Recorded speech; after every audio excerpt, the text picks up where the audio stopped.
Hola, queridos hermanos. Si Dios permite, ya queda menos para estar reunidos de nuevo en el local de la iglesia y alabar juntos a nuestro maravilloso Dios. Mientras tanto, le continuamos celebrando culto desde casa, pero eso sí, en un mismo espíritu. Os invito a abrir la palabra de Dios por el Salmo 146. Salmo 146. El cual nos va a animar a cantarle a Dios en este día. Y realmente es un salmo precioso, es un salmo que está dentro de un grupo denominado como Aleluyas. Concretamente son los últimos 5 salmos de este libro.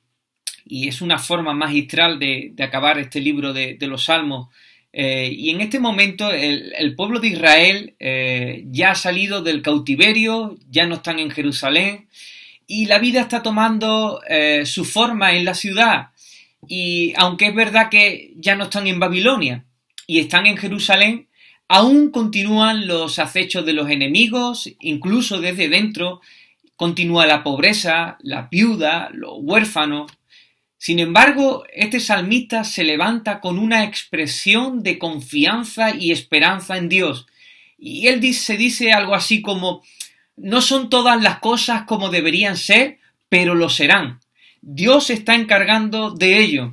Ahora es tiempo de alabarlo, es tiempo de glorificarlo. Es más, si no alabo a Dios, dice el salmista, me muero. La decisión está tomada. Él no deja espacio a que su alma vacile o dude a pesar de cualquier contradicción que pueda generar la aparente realidad de las cosas. Como el pez se muere sin el agua, así el salmista se hallaría sin alabar a Dios. Dice el versículo 1 y 2, alaba, oh alma mía, a Jehová, alabaré a Jehová en mi vida. Y dice, cantaré salmo a mi Dios mientras viva. Las cosas no son como debería ser, pero además el salmista aconseja de la torpeza de confiar en el hombre. Por eso dice el versículo 3, versículo 4, no confiéis en los príncipes, ni en hijo de hombre, porque no hay en él salvación. Pues sale su aliento y vuelve a la tierra. En ese mismo día perecen sus pensamientos.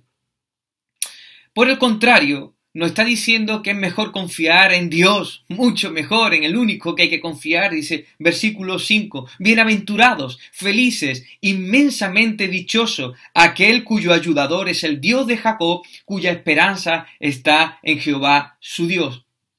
Y nos podemos preguntar, ¿por qué confiar en Dios y no en los hombres? Pues el salmista en el versículo 6 en adelante, dice muchos argumentos por el cual hay que confiar en Dios y no en los hombres. Dice, el cual hizo los cielos y la tierra, el mar y todo lo que en ellos hay, que guarda verdad para siempre, que hace justicia a los agraviados, que da pan a los hambrientos. Jehová liberta a los cautivos, Jehová abre los ojos de los ciegos, Jehová levanta a los caídos, Jehová ama a los justos, Jehová guarda a los extranjeros, al huérfano y a la viuda sostiene, y el camino de los impíos trastorna. Y finalmente, las cosas no son como debería ser. A pesar que sigue existiendo allí dificultades, injusticias, agravio, el salmista puede alabar de esta manera porque él está mirando al futuro. Él está visualizando la promesa cumplida del reino de Dios. Las cosas serán como deben ser. Versículo 10. Reinará Jehová para siempre, tu Dios, oh Sión, de generación en generación. Aleluya. Queridos, cuando miramos el panorama que nos rodea, nos damos cuenta, al igual que el salmista, que las cosas no son como deberían ser. Sigue viendo alrededor de nosotros injusticias, agravios, pobreza, virus, pandemias.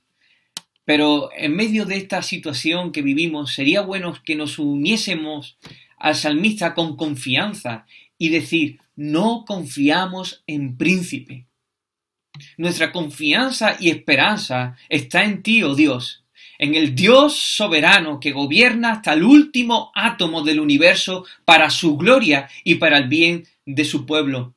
Le podemos decir en este día, Señor, confiamos en ti, porque eres fiel, que cumples lo que promete. Oh Señor, confiamos en ti, porque tú eres justo y harás justicia.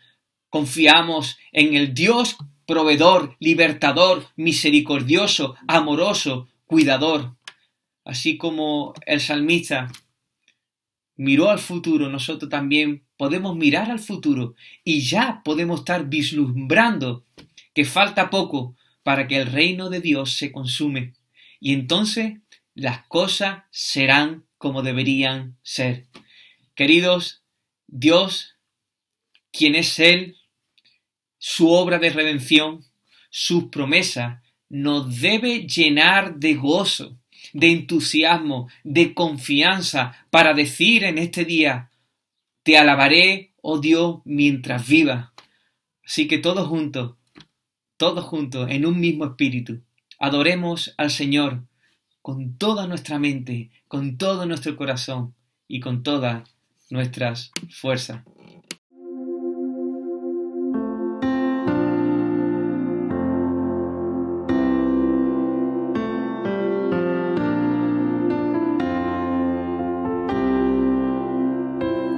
Qué amor mis pecados decide olvidar, lanzados al mar no los quiere contar. Él siendo omnisciente olvida mi error.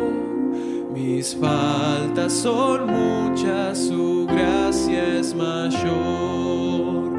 Gloria a Dios, su gracia es mayor. Sus misericordias hoy nuevas son, mis faltas son muchas, su gracia es mayor.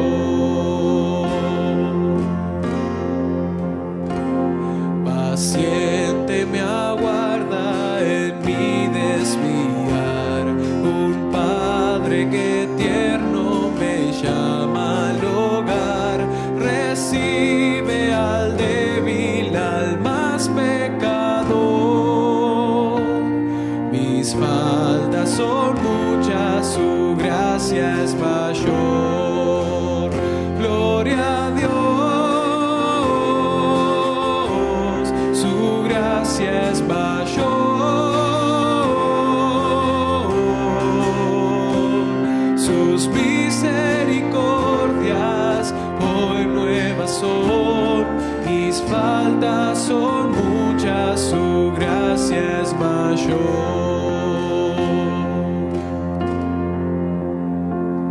Qué grandes riquezas Él nos otorgó, su sangre fue el pago, su vida entregó, pagó esa deuda y la canceló.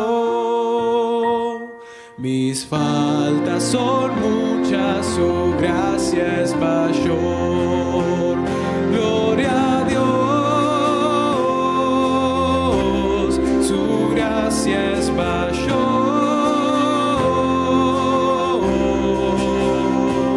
Sus misericordias hoy nuevas son, mis faltas son muchas, su gracia es mayor. Gloria a Dios, su gracia es mayor.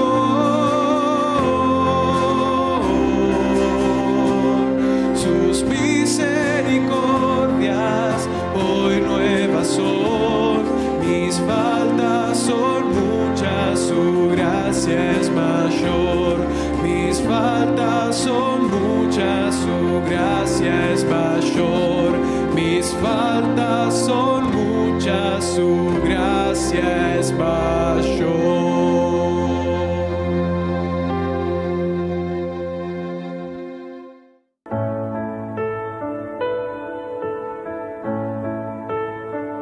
Cuán grande abismo entre nosotros, cuán alto monte falla escalar,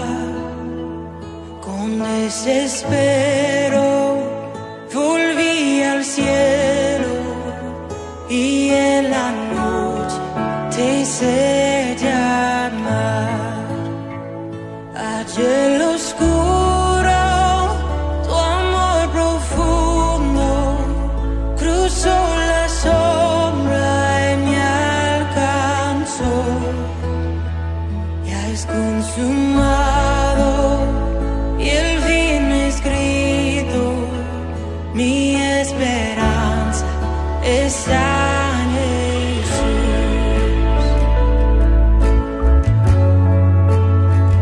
¿Quién imagina piedad tan grande, tan plena gracia al corazón?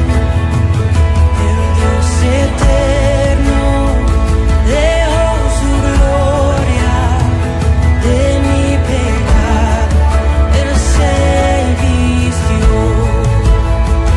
La cruz hablado, soy perdonado, el Rey de Reyes me adoró. Señor hermoso, te pertenezco, mi esperanza está en Jesús. Oh, aleluya, sea que me libertó, aleluya, de la muerte me arrancó, las cadenas quebrantó, y en su nombre hay salvación, mi esperanza está en Jesús.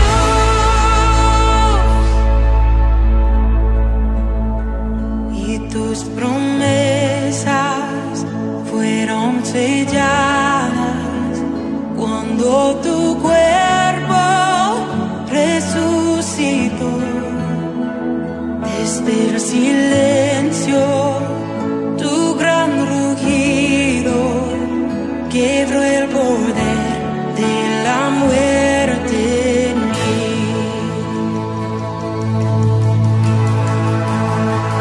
Y tus promesas fueron selladas cuando tu cuerpo resucitó. Desde el silencio, tu gran rugido quebró el poder de la muerte en mí. La victoria está en ti.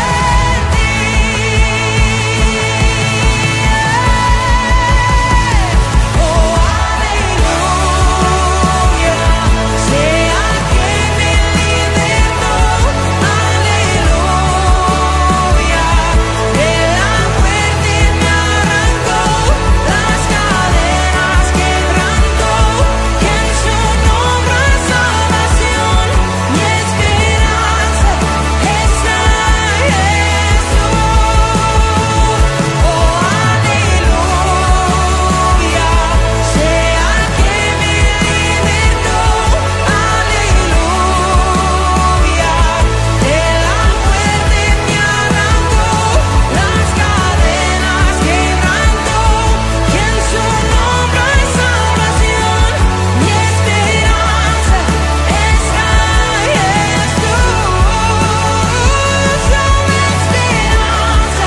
esperanza está en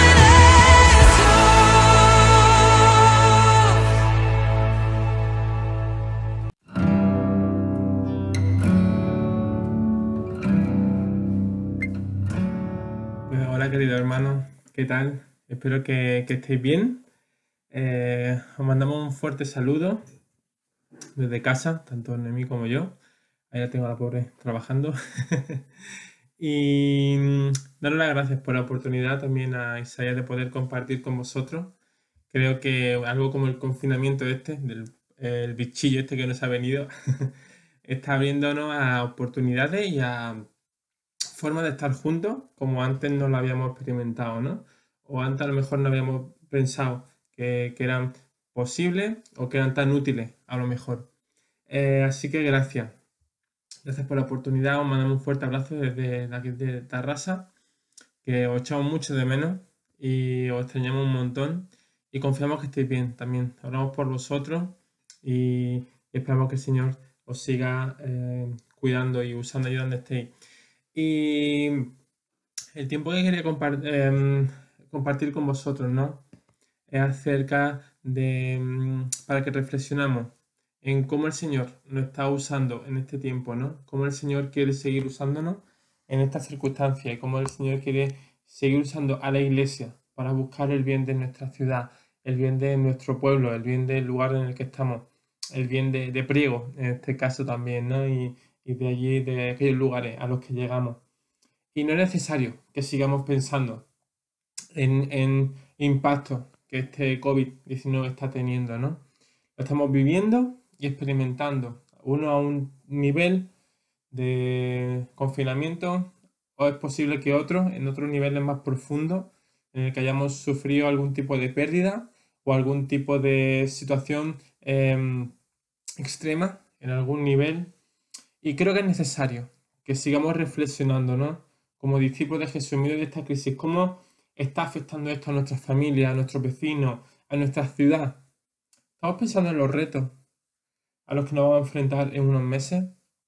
¿Estamos reflexionando en el impacto que puede tener en algunos de nosotros? Y otra pregunta, ¿no? ¿Estamos pensando de qué manera como iglesia vamos a participar en ese proceso de reconstrucción social, económica, laboral, en la enseñanza, en los valores, en los modelos de vida, etcétera?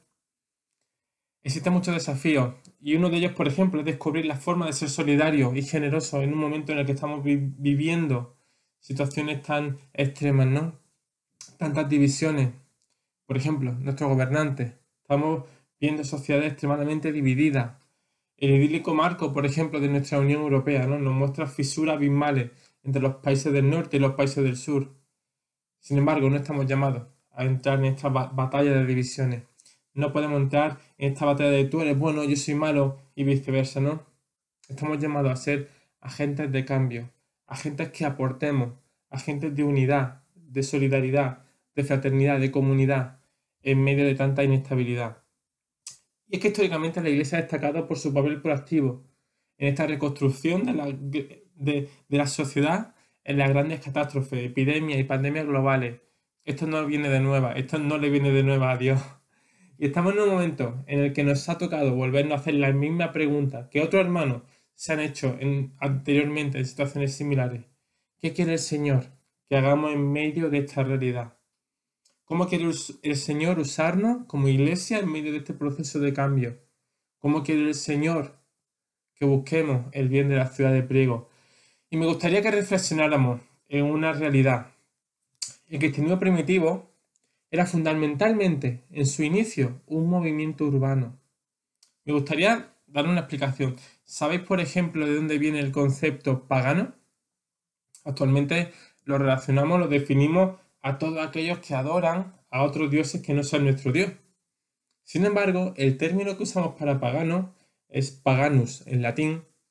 Se refería en su inicio a una persona rural, una persona que vivía en el campo, y tomó una connotación religiosa cuando el Evangelio empezó a correr por las ciudades y la mayor parte del mundo, excepto aquellos que eran del mundo rural, ¿no? El mundo rural, aquellas personas que vivían esparcidas por los campos y que seguían sin conocer a Jesús. ¿Por qué quiero compartir esto? Porque los cristianos cambiaron el mundo a través de su presencia en las ciudades y los pueblos. Es parte de nuestra historia como cristianos. El cristiano transforma su entorno. Como cristianos tenemos que transformar nuestro entorno. De hecho, estamos aquí en gran parte por la huella que muchos han dejado en nuestras ciudades. Cristianos que han respondido a su llamado de hacer discípulos en su Jerusalén. La iglesia primitiva cautivó la sociedad entera, impactando ciudades y dando oportunidad a sus vecinos y sus barrios de abrir sus vidas al Evangelio de Jesús. Y creo que necesitamos rogar a Dios por visión para que nos aliente a buscar el bien de nuestras ciudades. Uno de los versículos que más me está hablando en estos días es en un momento en el que los israelitas estaban confinados, exiliados en Babilonia. De alguna manera podemos decir que estaban en una situación similar, ¿no? Estaban encerrados y con sus libertades limitadas. Y en esta realidad, Dios le dice a los israelitas las siguientes palabras a través del profeta Jeremías. En Jeremías 29:7 leemos: procurad la paz de la ciudad a la cual os hice transportar y rogad a Dios por ella, porque en su paz tendréis paz. A través de esta visión de buscar el bienestar de la ciudad, de orar por la ciudad y de establecer raíces profundas y fructíferas, es como Dios alienta a vivir a Israel en este tiempo de confinamiento en Babilonia, porque sabía que estando bien la ciudad, estaría bien ellos, entendiendo obviamente que estaban exiliados allí. Es decir, sabía que buscando el bien de la ciudad, el pueblo de Israel sufriría menos. Un pueblo consagrado con nuestro Dios, con una visión misionera de impactar como discípulos de Jesús allí donde van, hacen bien en la ciudad, transforman la ciudad. Proverbios 11, 10 y 11 también dice: en el bien de los justos la ciudad se alegra, mas cuando los impíos perecen hay fiesta. Por la bendición de los rectos la ciudad será engrandecida, mas por la boca de los impíos será trastornada. Dios tiene un plan para su iglesia y en nuestras ciudades y pueblos, y debemos seguir buscando esa visión. Una visión para nuestra ciudad acorde al tamaño de nuestro Dios. Una imagen del futuro que revele en qué se podrían convertir nuestros barrios si los corazones de nuestros vecinos son transformados. Pero querido hermano, sé que no es un mensaje fácil. Es más, vamos a acercarnos a un texto que demuestra una vez más qué ocurre cuando el pueblo de Dios no tiene esa visión, ese corazón por la ciudad y ese deseo de Dios de vivir conforme al modelo divino que Él mismo creó. Me gustaría que fuéramos al pasaje de Lucas capítulo 19, los versículos 41 al 44, aunque vamos a verlo desde el marco en el que se encuentra, que comienza en Lucas 19 a partir del versículo 28. Dice así: dicho esto, iba adelante subiendo a Jerusalén, y aconteció que llegando cerca de Betfagé y de Betania, al monte que se llamaba del Olivo, envió dos de sus discípulos, diciendo: id a la aldea de enfrente, y al entrar en ella hallaréis un pollino atado, en el cual ningún hombre ha montado jamás. Desatadlo y traedlo. Y si alguien os preguntare: ¿por qué lo desatáis?, le responderéis así: porque el Señor lo necesita. Fueron los que habían sido enviados y hallaron como les dijo. Y cuando estaban desatando el pollino, sus dueños les dijeron: ¿por qué desatáis el pollino? Ellos dijeron: porque el Señor lo necesita. Y lo trajeron a Jesús. Y habiendo echado sus mantos sobre el pollino, subieron a Jesús encima, y a su paso tendían sus mantos por el camino. Cuando llegaban ya cerca de la bajada del monte de los Olivos, toda la multitud de los discípulos, gozándose, comenzaron a alabar a Dios a grandes voces por todas las maravillas que habían visto, diciendo: bendito el Rey que viene en el nombre del Señor, paz en el cielo y gloria en la altura. Entonces algunos de los fariseos de entre la multitud les dijeron: Maestro, reprende a tus discípulos. Él respondiendo les dijo: os digo que si estos callaran, las piedras clamarían. Y nos vamos a enfocar en los siguientes versículos. Y cuando llegó cerca de la ciudad, al verla, lloró sobre ella, diciendo: oh, si también tú conociese, a lo menos en este día, lo que es para tu paz, mas ahora está encubierto de tu ojo. Porque vendrán días sobre ti, cuando tus enemigos te rodearán con vallado, y te sitiarán, y por todas partes te estrecharán, y te derribarán a tierra, y a tu hijo dentro de ti, y no dejarán en ti piedra sobre piedra, por cuanto no conociste el tiempo de tu visitación. Y aquí vemos a Jesús que está en su etapa final de ministerio, tras un largo viaje de regreso a Jerusalén, como nos dice en el versículo 28 de ese mismo capítulo 19. Jesús llega en su momento de reputación social, podemos decir, más alta.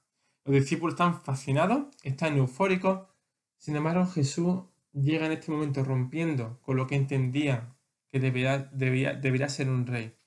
Se alejaba completamente de los modelos de entradas reales, que por ejemplo tenían los romanos, muy ligados a los desfiles militares, con toda la parafernalia militar y bélica que desarrollaban. Jesús se acerca en un pollino. Jesús se acerca de nuevo a esta ciudad mostrando su carácter humilde. En este momento podemos ver cómo Jesús se conmueve al ver la condición espiritual endurecida de Jerusalén, al observar su fracaso y al no reconocer a Jesús como su rey, como el Mesías prometido, como aquel al que esperaban. Eso lo vemos de una forma muy evidente en el rechazo que las autoridades judías, es decir, fariseos, sacerdotes y otros, al no reconocerlo como tal, sino comenzar a cuestionar y atacar cada uno de sus mandatos. Y lo volveremos a ver días más tarde, cuando los juzgan, escupen y crucifican. Nos encontramos delante de un texto que podríamos decir que está en el marco de 4 escenas, ¿vale? Vemos las 3 primeras, que son los preparativos que Jesús pide a sus discípulos, que será de los versículos 28 al 36, pidiendo que prepararan la entrada a Jerusalén. Continúa el segundo con los versículos 37 al 40, que es la aclamación del pueblo, o como también Marcos narra en su evangelio, esa entrada triunfal. Y esta va seguida con el lamento de Jesús por la destrucción de la ciudad en los versículos 41 al 44, y se cierra con el pronunciamiento de juicio en el templo en el 45 al 48. Y aquí nos encontramos con una imagen muy emotiva de Jesús. Vemos a Jesús, aquel que es el creador de todo, el Dios soberano, llorando por esta ciudad. Jesús llora porque sabe lo que está por venir a Jerusalén. Jesús va a volver a profetizar el juicio que está por venir, tanto por negarle a Jesús como por elegir la espada años más tarde en el ataque que Roma haría a la ciudad.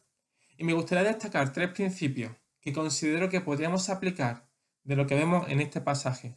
Y vamos a hablar de la importancia de, como pueblo, como iglesia, estar conectados con nuestro pueblo, clamando por nuestro pueblo y cambiando nuestro pueblo. Conectados, clamando y cambiando. Veamos el primero. Conectados con nuestro pueblo.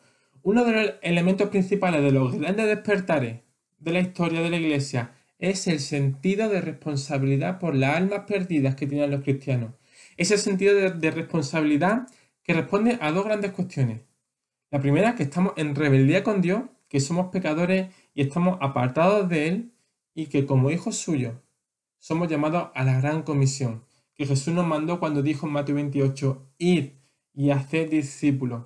Y reconocer nuestro pecado y que somos llamados hijos de Dios al conocerle y que nos envía a la misión. Estos fueron los grandes factores que inspiraron al pueblo de Dios a compartir las buenas noticias, a poner en práctica los valores del reino en cada una de las acciones y espacios que ocupaban como cristianos. El deseo de vivir vidas a la sombra del Maestro, con el fin de enseñar a sus comunidades que hay una historia mejor y que esa historia es la historia del Evangelio. En estos versículos vemos un pueblo que estaba completamente desconectado de su Dios, un pueblo que no consiguió reconocer que ese Jesús era su Mesías esperado. Vemos unos líderes religiosos más enfocados en su comodidad y su estatus que en humillarse ante aquel a quien ellos esperaban. Un pueblo que estaba enfocado en su rutina, en sus negocios, en sus dinámicas religiosas y no conseguían ver que Dios mismo estaba ahí y estaba obrando.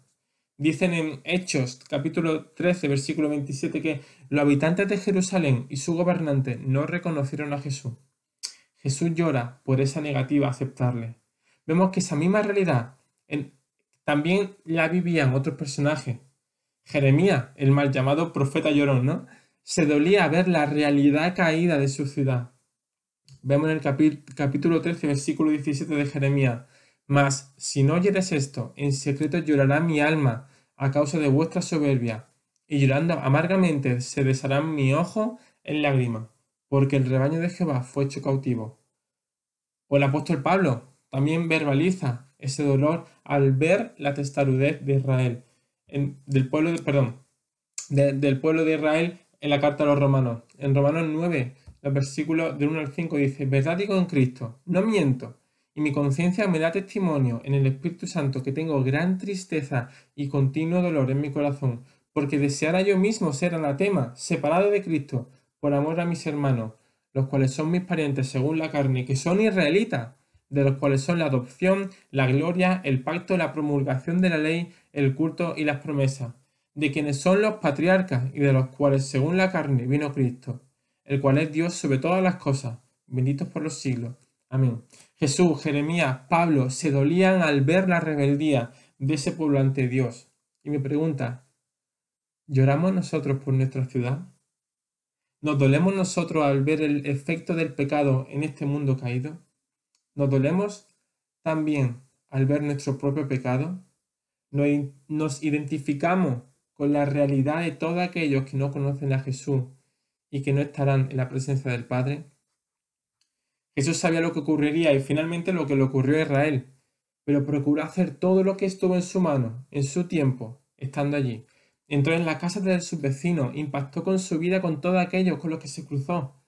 ¿Hemos pensado cómo sería el trato de Jesús con aquellos con los que trabajó durante esos 30 años en los que trabajó como carpintero?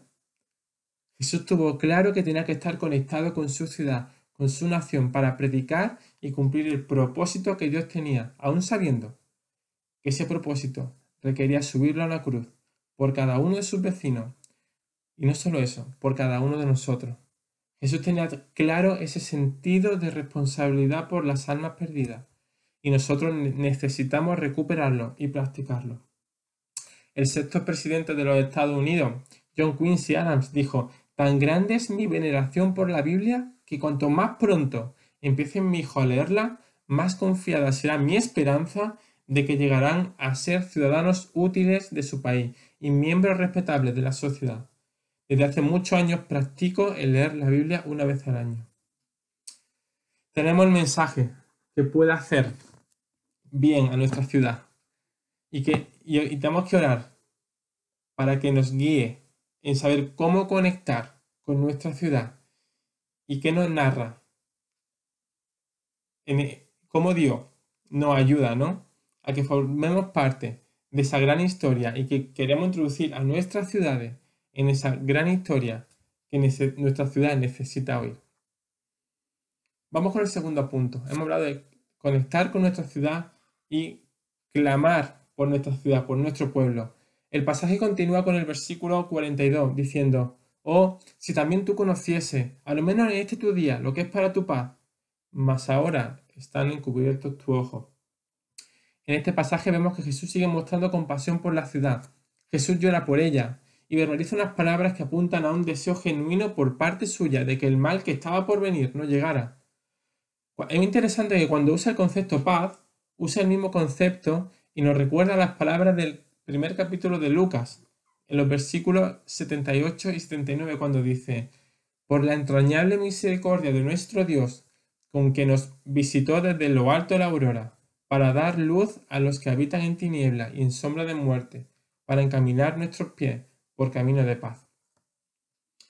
Solo unos pocos en Jerusalén habían visto a aquel que era luz en medio de las tinieblas y que era la luz en medio de sombra de muerte y que los llevaría a la paz. Esa paz que únicamente viene de Dios mediante la justificación en Jesús, como dice Romanos 5:1.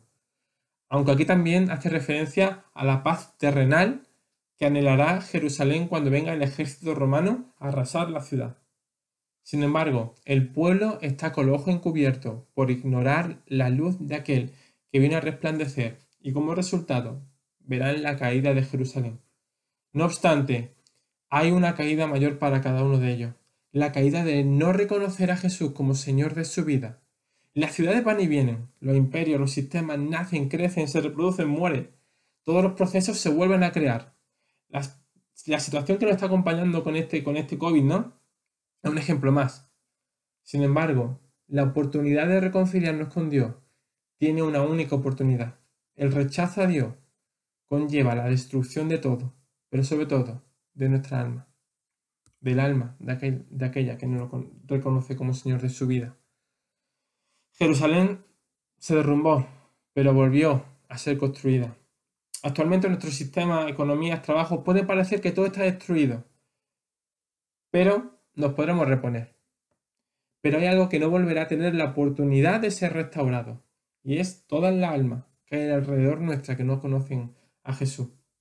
Y es ahora cuando nuestros vecinos, nuestros compañeros, nuestros amigos tienen la oportunidad de ver la luz, de conocer la luz del mundo. Qué preciosa es ese «yo soy la luz» que Jesús dice en Juan 8:12. Este mundo, que sobre todo ahora está en oscuridad por este bichito, necesita esperanza, necesita luz. Y la iglesia debe ser esa luz de esperanza, de restauración. Debe ser el altavoz que dé a conocer lo que es para su paz, como decía el versículo. Y aquí el Evangelio crea una comunidad que ofrece solución a esta situación de oscuridad en nuestras ciudades. Jesús dijo en Mateo 5:14 que seamos luz en lo alto de una colina. La comunidad, la iglesia local, es uno de los mayores elementos que demuestra la evidencia de un Dios real en nuestra ciudad. La luz de Jesús iluminando, esa luz gloriosa, redentora, poderosa, es lo que nuestro pueblo, nuestra ciudad necesita. Y Jesús estaba aquí con sus discípulos y está aquí con cada uno de nosotros, siendo el mismo, esa luz. Hay una frase que me encanta repetir de Søren Kierkegaard, un filósofo danés, que decía: 12 hombres, unidos por ser cristianos, cambiaron el aspecto del mundo. Los discípulos vieron llorar a Jesús por su ciudad y escucharon el mensaje de destrucción que venía a ella. Eran conscientes de lo que había. Sin embargo, eso no les paralizó. Una vez que vieron a Jesús resucitado y glorificado, salieron corriendo a compartir las buenas noticias de esperanza. Los discípulos no esperaron a que llegara el ejército romano o Dios mismo. Mientras esperaban, procuraron compartir las buenas noticias de Jesús en las ciudades a las que ellos iban. ¿Cómo vamos a iluminar y dar a conocer la paz de Jesús en estos tiempos? ¿Estamos haciéndonos presentes como lumbreras en medio de la oscuridad de esta situación que estamos viviendo actualmente? ¿Estamos paralizados mientras esperamos la destrucción de nuestra ciudad? Jesús no estuvo parado. Los discípulos no estuvieron parados. La iglesia no ha estado parada en ningún momento de la historia. Y nosotros no podemos quedarnos parados tampoco ahora. Vayamos al tercer punto. Cambiando nuestro pueblo. Los versículos 43 y 44 dicen: porque vendrán días sobre ti, cuando tus enemigos te rodearán con vallado y te sitiarán por todas partes, te estrecharán y te derribarán a tierra y a tu hijo dentro de ti, y no dejarán en ti piedra sobre piedra, por cuanto no conociste el tiempo de tu visitación. Jesús está hablando de una profecía que venía sobre Jerusalén. La ciudad se rebelaría años más tarde contra el poder romano, y esto convertiría a la ciudad en polvo y ceniza. Jerusalén rechazó al rey de paz, y finalmente otro reino le trajo la destrucción, como sería el Imperio Romano. Jesús, como Dios omnisciente y Dios de la historia, conocía hacia dónde se dirigía Israel y sabía que su infidelidad a Dios y su obstinación y orgullo lo llevaría a la destrucción y el juicio de Dios. Esto es lo que vemos, un lamento por la rebeldía de ese pueblo, su ciudad. Y Jesús lloraba. Jesús advierte de este juicio que está por venir. El problema es que ni la autoridad ni los ciudadanos de Jerusalén lo reconocen como autoridad y no son capaces de ver que es el Dios de paz, la luz del mundo de la que hemos hablado anteriormente. Es un pueblo que se mantiene indiferente y hostil al mensaje que Jesús le está trayendo. ¿Nos suena esa realidad, verdad? Este mismo mensaje es el que le espera a nuestras ciudades y a sus ciudadanos. Vemos como este pequeño bichito nos ha encerrado en nuestras casas y está alterando todo el sistema global. Es posible que cuando esto acabe muchas cosas sean muy diferentes. Nuestras ciudades no quedarán reducidas a polvo, como le ocurrió a Jerusalén, pero sí habrá muchas cosas que se derrumbarán. ¿Y cómo vamos a actuar como iglesia en esos procesos de reconstrucción? ¿Sabéis? Se pronostica que el número de solicitud de divorcio se aumentará en un 30%, porcentaje mayor que en periodos posteriores a Navidad y vacaciones. El número de material pedófilo que se está consumiendo se ha multiplicado de forma exponencial en la cuarentena. Ya no hablamos ni de pornografía, estamos hablando de material pedófilo. Los problemas de estrés, ansiedad laboral y familiar siguen con un aumento problemático. Los modelos de economía y consumo están cambiando. ¿Cómo vamos a responder a estas realidades? Como pueblo, como iglesia, como ciudad dentro de esa ciudad, como una pequeña Jerusalén dentro de Priego, debemos seguir practicando el modelo de Jesús en cuanto al sacrificio, el servicio y el compromiso. ¿Y qué elementos tenemos? Podemos ir comentando más, pero creo que estos tres elementos reúnen muy bien lo que buscamos. En primer lugar, el Evangelio. Debemos seguir recordando que el Evangelio es poder de Dios. Son buenas noticias, noticias de esperanza, noticias de restauración, noticias de vida. Es poder de Dios para salvación, dice Romanos 1:16. No podemos ser pueblo ni hacer ministerio si no comprendemos que estos nacen del Evangelio. Si no vivimos el Evangelio, nada hacemos. El Evangelio es el único mensaje que traerá esperanza, restauración y aliento a estas realidades. En segundo lugar, tenemos la palabra. Dios nos ha hablado a través de su palabra para escucharle y para transmitir su mensaje a otros. Recordamos 2 Timoteo 3:16, toda escritura es inspirada por Dios y útil para enseñar, para redarguir, para corregir, para instruir en justicia. La palabra es nuestro mapa en todo proceso de cambio, es nuestra guía. ¿Estamos siendo alentados con la palabra de Dios? ¿Estamos alentando a otros con la palabra de Dios? Abraham Lincoln dijo que la Biblia es el mejor don que Dios les ha dado jamás a los hombres. Todo el bien del Salvador del mundo se nos comunica mediante este libro. Y en tercer lugar, la Iglesia. El Evangelio crea una comunidad que ofrece solución a nuestras ciudades. Somos una ciudad en lo alto de una colina, un pueblo dentro de otro pueblo, que inspire, que nos tiene que inspirar a crear modelos de relaciones sanas, una comunidad que restaure relaciones y familias, una comunidad que transmita valores y ética en el trabajo, una comunidad que se implique y aporte en las cosas que la propia ciudad ya está haciendo. El Señor no entiende de edades, no entiende de condiciones. Recordemos cómo a lo largo de la historia muchas de las personas que ha usado de manera extraordinaria son personas que se acercan más a los 100 años que otra cosa. El Señor no busca personas con un alto perfil empresarial, ni con capacidades físicas frescas, ni con una capacidad intelectual que supere ningún estándar. Jesús busca corazones que respondan a su voz, derrochen de su amor y dependan de su Espíritu Santo. Hermanos, la Iglesia es la mayor herramienta que muestra que nuestro Dios es real. Dice Juan 13:35, de este modo sabrán que sois mis discípulos, si os amáis los unos a los otros. Hermanos, el Señor Jesús nos llama a buscar el bien de la ciudad, a ser una luz encima de una colina, y os animo y me animo a mí mismo a que podamos ser el reflejo de la gloria de Dios en este mundo, en nuestras ciudades, en nuestro pueblo. Mensajeros de luz y esperanza para este mundo cambiante que necesita volver a escuchar que sí hay buenas noticias, que sí hay esperanza. Y no sé si hay alguien que está escuchando esto y le suena raro todo lo que estoy diciendo, pero Jesús también desea hacerte partícipe de su plan de restauración de este mundo. Jesús llora por esa alma perdida si aún no la has conocido. Jesús desea que disfrutes de su paz y su esperanza si aún no la has descubierto. Jesús desea que seas parte de una comunidad unida por Él, que un día disfrutarás de pleno gozo en su presencia. Si aún no lo conoces, responde a su llamado. Él está esperándote con los brazos abiertos, a pesar incluso de que ahora se nos prohíbe abrazar y besar. Nada te impide abrazarte a Jesús y recibir su aliento de vida, aliento que no da enfermedad, sino sanación, aliento que no trae muerte, sino vida, y vida en abundancia. Recordemos, hermanos, Dios nos llama a estar conectados con nuestro pueblo, a seguir clamando por nuestro pueblo y a seguir cambiando nuestro pueblo. Que el Señor os bendiga y bendiga su palabra.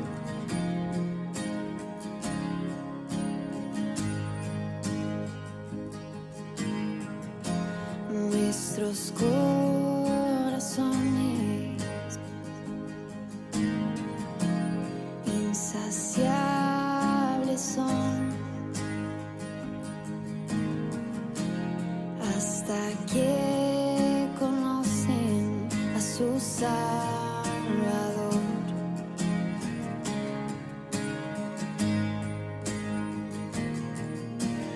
Tal y como somos, nos amó. Hoy nos acercamos sin temor. Él es el agua que a beber nunca más tendremos sed. Jesucristo basta, Jesucristo basta. Mi castigo recibió y su herencia me entregó. Jesucristo basta, Jesucristo basta.